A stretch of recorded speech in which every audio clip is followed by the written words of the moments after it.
Един клиент си поръча най-якия куфър на серията Рок на Кетер и сега ще го разпаковаме заедно с него и ще ви го покажем. Ще бъде много интересно ревю. Да. Ето го този звер. Обърнете го да го видим.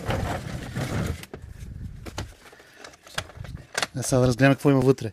Обикновено идват празни, но ето тук има някакви неща. Не знаем какво е това. Може би някакви аксесуари. Тук има една кутийка. И празни килийки, които могат да се разширят. Давай следващото да видим.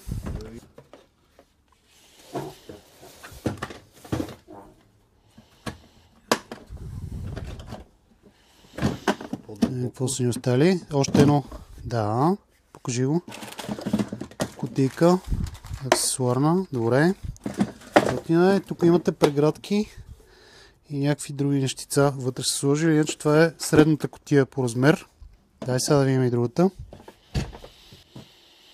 Закопчалките са много здрави. Да знаете, че по принцип Кетер произвеждат куфарите на Милуоки за Европа. Така че същия завод, същата концепция, закопчалките са същите. Само не съм сигурен от отстоянията дали са същите, дали ще могат да са съвместими с Милуоки куфарите, ако вече имате и искате да надграждате. Цялата тази конфигурация идва срещу 527 лева на нашия сайт, може да я намерите, като напишете ROK.